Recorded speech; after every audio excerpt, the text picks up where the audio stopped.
출애굽기 20장. 하나님께서 이렇게 말씀하셨습니다. 나는 너희가 종살이하던 이집트 땅에서 너희를 인도해낸 너희의 여호와 하나님이다. 너희는 나 외에는 다른 신들을 두지 마라. 너희는 우상을 만들지 마라. 위로 하늘에 있는 것이나 아래로 땅에 있는 것이나 땅 아래로 물속에 있는 것에 그 어떠한 모양도 만들지 마라. 어떤 우상에게도 예배하거나 섬기지 마라. 나 여호와 너희 하나님은 질투하는 하나님이다. 나에게 죄를 짓고 나를 미워하는 사람에게는 그의 3대, 4대 자손에게까지 벌을 내릴 것이다. 하지만 나를 사랑하고 나의 명령에 따르는 사람에게는 수천 대 자손에 걸쳐 한결같은 사랑을 베풀 것이다. 나 여호와 너희 하나님의 이름을 함부로 부르지 마라. 나 여호와는 나의 이름을 함부로 부르는 사람을 죄 없다고 하지 않을 것이다. 안식일을 기억하여 거룩한 날로 지켜라. 6일 동안에는 힘써 모든 일을 하여라. 하지만 7일째 날은 나 여호와 하나님의 안식일이다. 그날에는 너희나 너희 아들이나 딸이나 너희 남종이나 여종이나 너희 짐승이나 너희 집 문 안에 머무르는 나그네도 일을 하지 마라. 왜냐하면 나 여호와가 6일 동안 하늘과 땅과 바다와 그 안에 있는 모든 것을 만들고 7일째 날에는 쉬었기 때문이다. 그러므로 나 여호와는 안식일에 복을 주고 그날을 거룩하게 하였느니라. 너희 아버지와 어머니를 잘 섬겨라. 그러면 나 여호와 하나님이 너희에게 준 이 땅에서 너희를 오래 살게 할 것이다. 사람을 죽이지 마라. 간음하지 마라. 도둑질하지 마라. 이웃에 대하여 거짓 증언을 하지 마라. 이웃집을 탐내지 마라. 이웃의 아내나 남종이나 여종이나 소나 나귀나 그 밖에 이웃의 어떠한 것도 탐내지 마라. 모든 백성은 천둥 소리와 나팔 소리를 듣고 번개치는 것과 산에서 솟아나는 연기를 보았습니다. 그들은 두려움에 떨면서 산에서 멀찍이 떨어져 있었습니다. 백성이 모세에게 말했습니다. 당신이 말하십시오. 우리가 듣겠습니다. 하나님께서 말씀하지 않게 해 주십시오. 하나님께서 말씀하시면 우리는 죽습니다. 모세가 백성에게 말했습니다. 두려워하지 마시오. 하나님께서는 여러분을 시험하시고 또 여러분에게 두려워하는 마음을 주셔서 죄를 짓지 않게 하시려고 오셨을 뿐이요. 모세가 하나님이 계시는 짙은 어두움 가까이로 가는 동안 백성은 산에서 멀찍이 떨어진 곳에 서 있었습니다. 여호와께서 모세에게 말씀하셨습니다. 가서 이스라엘 백성에게 전하여라. 너희는 내가 하늘에서부터 너희에게 말하는 것을 다 보지 않았느냐? 그러므로 너희는 나를 금이나 은으로 된 신상으로 만들지 마라. 또한 너희를 위하여 어느 신상도 만들지 마라. 나를 위해 흙제단을 쌓아라. 그 제단 위에 너희의 태워드리는 제물인 번제물과 화목제물을 나에게 바쳐라. 너희의 양과 소를 제물로 바쳐라. 내 이름을 기념하게 하는 곳에서 내게 제물을 바쳐라. 그러면 내가 그곳에 와서 너희에게 복을 줄 것이다. 나를 위해 돌로 제단을 쌓을 때에는 연장으로 다듬은 돌로 쌓지 마라. 왜냐하면 연장으로 돌을 다듬을 때 몸이 닿아서 그 돌을 더럽게 만들기 때문이다. 너는 층계로 내 제단 위에 올라가지 마라. 왜냐하면 층계를 올라갈 때 옷 속에 알몸이 드러나기 때문이다. 출애굽기 21장. 내가 이스라엘 백성에게 주어야 할 법은 이러하다. 너희가 히브리 종을 사면 그 종은 6년 동안 종살이를 할 것이며 7년째가 되면 너희는 몸값을 받지 말고 그를 풀어 주어라.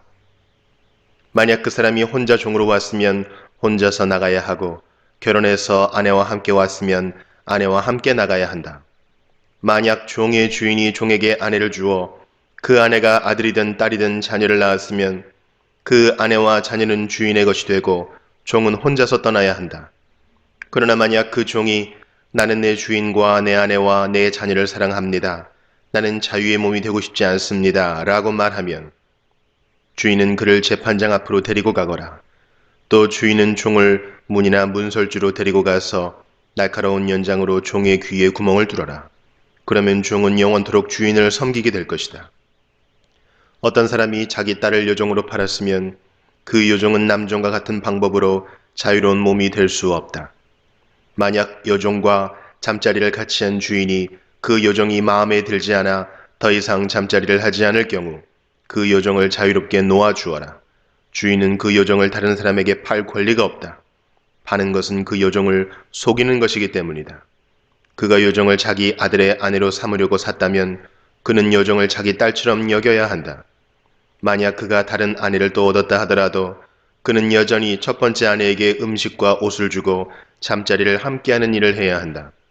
만약 그가 여자에게 이 세 가지를 해주지 않으면 여자는 자유의 몸이 되는 것이니 몸값을 내지 않고 나갈 수 있다. 사람을 때려 숨지게 한 사람은 죽여라. 하지만 사람을 죽이기는 했지만 죽일 생각 없이 실수로 죽였으면 그것은 하나님의 뜻에 따라 일어난 일이므로 살인자는 내가 정하는 곳으로 도망하여라. 하지만 미리 음모를 꾸며서 일부러 사람을 죽였다면 너희는 살인자가 내 재단으로 도망가더라도 끌어다가 죽여라. 자기 아버지나 어머니를 때린 사람은 죽여라. 사람을 유기한 사람은 그 사람을 팔았건 데리고 있건 죽여라.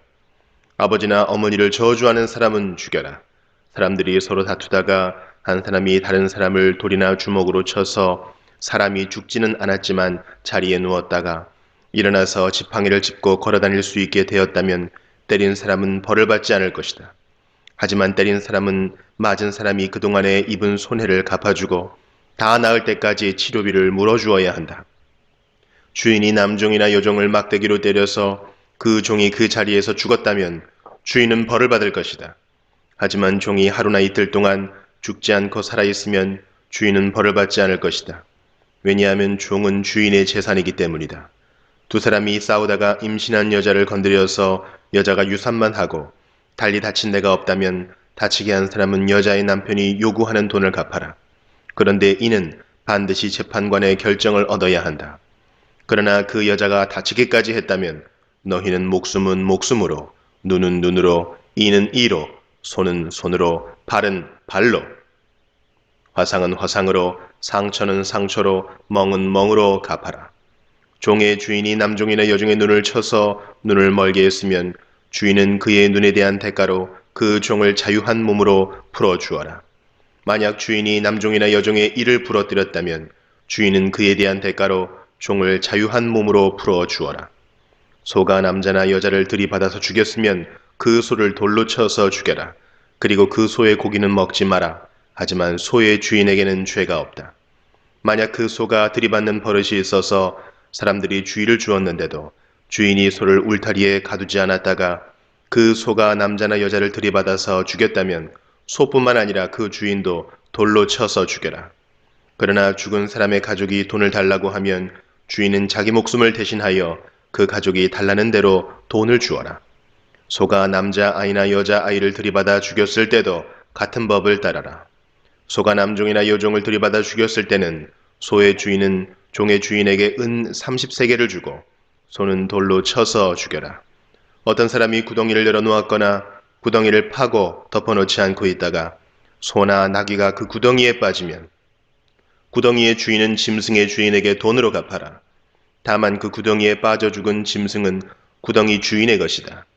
어떤 사람의 소가 다른 사람의 소를 들이받아 죽였을 때는 살아있는 소를 팔아서 그 돈을 반씩 나누어 가지고 죽은 소도 똑같이 나누어 가져라. 만약 그 소가 들이받는 버릇이 있는데도 주인이 소를 울타리에 가두지 않았다면 주인은 소로 소값을 치르고 죽은 소는 들이받은 소 주인이 가지도록 하여라. 출애굽기 22장. 어떤 사람이 소나 양을 훔친 다음에 그것을 잡거나 팔았으면 그는 소 한 마리는 소 5마리로 양 한 마리는 양 4마리로 갚아라. 도둑이 밤에 남의 집을 뚫고 들어가다가 발견되어 맞아 죽었다면 죽인 사람에게는 죄가 없다. 그러나 해가 뜬 다음에 그런 일이 일어났다면 죽인 사람에게 죄가 있다. 붙잡힌 도둑은 도둑질한 것을 갚아라. 하지만 갚을 것이 없으면 도둑질한 대가로 종이 될 것이다. 만일 도둑질한 것을 가지고 있으면 소든 나귀든 양이든 2배로 갚아라. 어떤 사람이 가축에게 밭이나 포도원에서 풀을 뜯어 먹게 했는데 그 가축이 다른 사람의 밭이나 포도원에서 풀을 뜯어 먹었으면 짐승의 주인은 자기의 밭이나 포도원에서 거둔 것 중에 가장 좋은 농산물로 물어주어라. 불이 나서 가시나무로 옮겨부터 이웃의 곡식이나 아직 밭에서 자라고 있는 곡식이나 밭 전체를 태웠으면 불을 낸 사람은 그것을 다 물어 주어라. 어떤 사람이 이웃에게 돈이나 물건을 맡겨두었는데 그것을 맡고 있던 집에 도둑이 들었을 경우 만약 도둑이 붙잡히면 도둑은 2배로 갚아라. 하지만 도둑이 붙잡히지 않으면 집주인을 재판장 앞에 데리고 가서 이웃의 물건에 손을 댔는지 대지 않았는지를 알아보아라. 소나 낙이나 양이나 옷이나 그 밖의 어떤 잃어버린 것 때문에 2사람 사이에 다툼이 생겨서 2사람이 서로 이것은 내 것이다 라고 주장하는 일이 생기면 2사람 다 재판장에게 나가서 재판을 받아라. 그래서 재판장으로부터 죄가 있다는 판결을 받은 사람은 상대에게 2배로 갚아라. 어떤 사람이 다른 사람에게 낙이나 소나 양이나 그 밖의 어떤 짐승을 맡겼는데 그 짐승이 죽거나 다치거나 아무도 모르게 끌려갔으면 짐승을 맡은 사람은 여호와 앞에서 이웃의 짐승에게 손을 대지 않았다고 맹세하여라. 그러면 주인은 그 맹세를 받아들여야 하고 짐승을 맡은 사람은 물어주지 않아도 된다. 그러나 짐승을 맡은 사람이 도둑질한 것이라면 주인에게 물어주어라. 만약 그 짐승이 맹수에게 찢겨 죽었다면 죽은 짐승을 증거로 보여라. 찢겨 죽은 짐승은 물어주지 않아도 된다. 어떤 사람이 이웃에게서 짐승을 빌렸는데 주인이 없는 자리에서 그 짐승이 다치거나 죽었으면 빌린 사람은 그것을 다 물어주어라. 만약 그 자리에 주인이 있었으면 물어주지 않아도 된다. 그 짐승이 새를 낸 것이면 주인은 쇳돈만 받아라. 어떤 사람이 아직 약혼하지 않은 처녀를 꿰어서 잠자리를 함께 하였으면 그는 신부의 몸값을 내고 그 여자를 아내로 맞아들여라. 그러나 만약 여자의 아버지가 자기 딸을 그에게 주지 않겠다고 하면 그는 순수한 처녀로 시집가는 신부의 몸값과 똑같은 돈을 치러야 한다. 무당은 살려두지 마라. 짐승과 잠자리를 함께하는 사람은 죽여라. 여호와 외에 다른 신에게 제물을 바치는 사람은 없애버려라. 나그네를 억누르거나 학대하지 마라. 너희도 이집트 땅에서 나그네였다는 것을 잊지 마라. 과부나 고아를 괴롭히지 마라. 만약 그들을 괴롭히면 그들이 내게 부르짖을 때 내가 반드시 그들의 부르짖음에 귀를 기울일 것이다. 나의 노가 불붙듯 일어나 칼로 너희를 죽일 것이다. 그리하여 너희 아내들은 과부가 되고 너희 자녀는 고아가 될 것이다. 너와 함께 살고 있는 내 백성 중에서 가난한 사람에게 돈을 빌려줄 때는 빚쟁이처럼 굴지 말고 이자도 받지 마라. 만약 이웃의 겉옷을 담보로 잡았으면 해가 지기 전에 그것을 돌려주어라. 그가 몸을 덮을 것이라곤 그 겉옷뿐이다. 그것이 없으면 달리 무엇으로 몸을 덮고 자겠느냐. 그가 나에게 부르짖으면 나는 들어줄 것이다. 왜냐하면 나는 자비롭기 때문이다. 너희는 재판장을 욕하거나 너희 백성의 지도자를 저주하지 마라. 처음 추수한 것을 나에게 바치는 일을 미루지 마라. 너희가 거둔 첫 곡식과 포도주를 나에게 바쳐라. 그리고 너희의 맏아들도 나에게 바쳐라. 너희의 소나 양도 마찬가지이다. 소나 양의 첫 새끼도 7일 동안은 어미와 함께 있게 하고 8일에는 나에게 바쳐라. 너희는 나에게 거룩한 백성이 될 것이다. 그러므로 너희는 들에서 맹수에게 찢겨 죽은 짐승의 고기를 먹지 말고 그런 고기는 개에게 주어라.